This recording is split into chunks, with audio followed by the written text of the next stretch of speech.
일론 머스크, 테슬라 첫 유럽 공장 열고 춤사위. 일론 머스크 테슬라 최고 경영자가 테슬라의 첫 유럽 제조 공장을 열었다. 미국과 중국에 있는 다른 공장들에 대한 제조 압박을 완화하기 위해서다. 독일 브란덴부르크의 석탄 도시 그루나이드에 있는 새로운 기가 베를린에서는 연간 최대 50만 대의 차량을 생산할 것으로 알려졌다. 미 CNBC는 일론 머스크 테슬라 CEO가 화요일에 공식적으로 테슬라의 첫 유럽 공장을 열었다고 보도했다.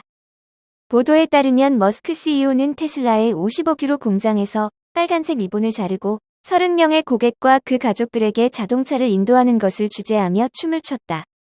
로이터 통신에 따르면 그는 지속 가능한 미래를 향한 또 다른 단계라면서 오늘은 공장의 좋은 날이라고 말했다. 머스크 CEO는 지난 2020년 1월 상하이 공장이 문을 열 때도 춤을 춘 바 있다. 그러나 모든 이들이 기가 베를린에 찬성하는 것은 아니었다. 로이터 통신에 따르면 화요일 몇몇 시위자들이 우려를 표명하기 위해 시설 밖에 모였다. 그들은 그 공장이 너무 많은 물을 사용할 것을 걱정하고 그것을 짓기 위해 희생된 나무 수에 불만을 갖고 있다. 독일의 오토모터 운드스포츠는 테슬라 공장이 연속 생산 첫 몇 주 동안 2,000대의 차량 생산량을 목표로 하고 있다고 보도했다. 테슬라의 독립연구원인 트로이 테슬라이크는 트위터를 통해 상용 생산 개시 후 자동차 생산량이 주당 1,000대를 달성하고 올 연말까지 주당 5,000대를 달성하기를 희망한다고 밝혔다. 미국 EV 제조업체는 수요를 따라잡기 위해 고군분투하고 있으며 보도에 따르면 세계 각지에서 모델 Y와 특정 모델 3의 생산 지연이 길어지고 있다. 지난주 테슬라는 중국에서 발생한 코로나 사태로 인해 상하이 공장의 생산을 일시 중단해야 했다. 이로 인해 현지에서 최소 이틀간 중국 제조 모델 3와 모델 Y의 차량 생산이 제한됐다. 테슬라는 최근 분기 동안 중국에서 유럽 고객들을 대상으로 자동차를 수출해왔다. EV에 대한 수요는 유럽에서 여전히 많다. CNBC는 이제 테슬라는 중국에서만 이를 출하하는 것이 아니라 유럽 대륙에서 생산되는 일부 제품에도 의존할 수 있다고 전했다. 앞서 머스크 CEO는 지난 2019년 11월 독일의 자동차 공장 건설 계획을 발표하면서 독일의 엔지니어링을 극찬한 바 있다.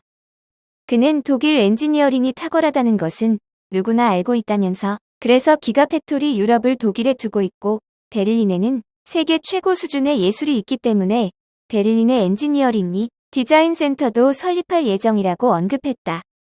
앞서 독일 당국은 테슬라의 3월 4일 생산을 개시하는 것에 대해 조건부로 승인했다. 당초 지난해 초여름까지 차량 생산을 시작할 계획이었지만 코로나 대유행과 공급망의 복잡성 및 환경론자와의 충돌 등으로 생산이 지연됐다. 인앱 결제법 무시하는 구글 애플. 애플리케이션 마켓 내 제3자 결제 허용 등을 골자로 하는 인앱 결제 강제 금지법이 시행 초반부터 흔들리고 있다. 양대 앱마켓사인 구글과 애플의 행보와 일부 개발자 및 업계 사이의 결제 방법을 놓고 괴리가 지속되면서다. 주무부처인 방송통신위원회는 이들 사이 접점을 찾기 위해 수습에 나설 예정이다.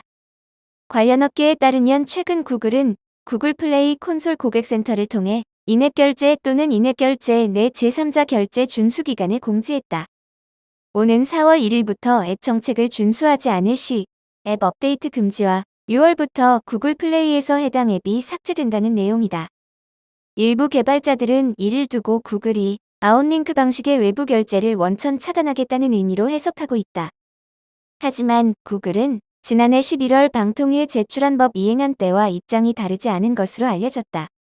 구글은 당시 인앱 결제 외 제3자 결제 허용, 이용자 결제 시 인앱 제3자 결제 중 선택권 부여 등을 포함했다. 아울러 이 같은 정책이 국내에만 적용되는 정책이 아니라는 설명이다. 현재 구글 플레이 정책에 따르면 앱 개발사는 이용자가 콘텐츠 등 디지털 상품 결제 금액의 10에서 30%, 6에서 26% 수수료를 지불해야 한다. 애플은 이와 관련해 깜깜무 소식이다. 지난해 9월 법 시행 이후 방통위에 법 이행 계획안을 3차례 제출했으나 받아들여지지 않았다. 구체적 이행 방안이 미흡하다는 이유에서다. 이후에도 애플은 공식 입장을 내고 있지 않다. 이 같은 구글과 애플의 행보에 인터넷 업계는 답답하다는 입장이다. 한 업계 관계자는 구글 플레이 아웃링크 결제 방식 차단 정책에 사실상 인앱 결제를 강제하고 강행하겠다는 의지 아니겠냐며 애플 또한 해외 사례를 봤을 때 순순히 따를 것 같지는 않다고 한탄했다.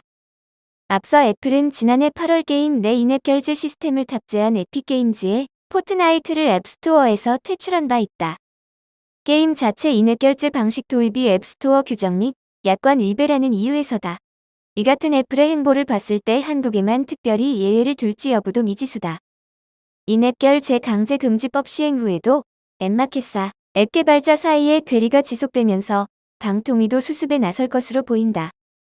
구글 플레이 최근 공지와 관련 내용 유권 해석을 통해 해당 법 위반 소지 여부를 따져볼 계획이다. 루시드, BYD, 엔비디아 자율주행 플랫폼 속으로. 엔비디아가 최신 자율주행 플랫폼인 드라이브 하이페리온 9를 공개했다. 엔비디아의 자율주행 플랫폼을 활용하는 기업은 볼보, 벤츠, 제규어 랜드로버 등 글로벌 자동차 제조사를 시작으로 이번에 미국의 전기차 제조사 루시드와 중국의 BYD가 엔비디아의 드라이브 하이페리온 9 시스템을 탑재한다. GM 크루즈, 죽스 등 자율주행 스타트업도 엔비디아 기술을 활용하고 있다. 엔비디아 드라이브 하이페리온 9는 자율주행 기술의 중추 신경계 역할을 한다. 차량에 장착된 14개의 카메라, 9개의 레이더, 3개의 라이다 센서, 20개의 초음파 센서와 차량 내부에 3개의 카메라와 1개의 레이더를 포함하여 자동차가 주변 환경을 인식할 수 있도록 돕는 모든 시스템을 통합했다. 이를 통해 궁극적으로 레벨 5 수준의 완전한 자율주행 기술을 완성한다는 것이 엔비디아의 목표다. 루시드는 오는 2024년 출시 예정인 프로젝트 그래비티, 전기 SUV 차량을 포함한 다수 전기차의 드라이브 하이페리온 9를 채택한다. 중국 바이디 역시 차세대 전기차에 이를 적용할 방침이다. 젠슨 황 엔비디아 최고 경영자는 미래의 자동차는 소프트웨어로 움직인다면서 엔비디아 자율주행 플랫폼은 다양한 협력사와 함께 가시적인 성과를 거두고 있으며 차세대 전기차, 로보택시, 자율주행 트럭 등 이상적인 모빌리티 산업을 위한 핵심 엔진 역할을 하고 있다고 말했다. 엔비디아는 드라이브 하이페리온 9를 포함한 자율주행 플랫폼 사업을 통해 오는 2028년까지 110억 달러 규모의 새로운 수익 모델을 만들어낼 것이라고 밝혔다. 기술주 저가 매수 유입, 리비안도 8% 가까이 폭등. 기술주 저가 매수가 유입되면서 테슬라의 대항마 리비안도 8% 가까이 폭등했다. 22일 뉴욕 증시에서 리비안의 주가는 전거래일보다 7.74% 급등한 46.93달러를 기록했다. 이날 리비안이 급등한 것은 기술주 저가 매수가 유입됐기 때문으로 풀이된다. 뉴욕 증시는 제롬 파월 의장이 전일 0.5%포인트의 공격적 금리 인상을 시사했음에도 일제히 상승했다. 시장은 파월 의장의 발언을 미국 경제가 0.5%포인트의 금리 인상을 감당할 수 있을 정도로 충분히 견조하다고 받아들였다. 이에 따라 미국의 3대 지수는 다우가 0.74%, S&P 500이 1.13%, 나스닥이 1.95% 각각 올랐다. 특히 나스닥이 2% 가까이 급등했다. 이는 기술주 저가 매수가 대거 유입됐기 때문으로 풀이된다. 이에 따라 대표적인 기술주인 리비안도 8% 가까이 급등한 것으로 보인다. 니콜라와 손잡은 LG엔솔, 미국 애리조나의 두 번째 배터리 공장 추진. LG에너지솔루션이 미국 전기차 시장을 공략하기 위해 미시간주에 이어 미국의 애리조나주에 두 번째 단독 배터리 공장을 짓는다. 미국 CNN을 비롯한 외신은 LG엔솔이 애리조나주 피닉스 인근 도시 퀸크리크에 배터리 공장 건설을 검토하고 있는 것으로 확인됐다고 보도했다.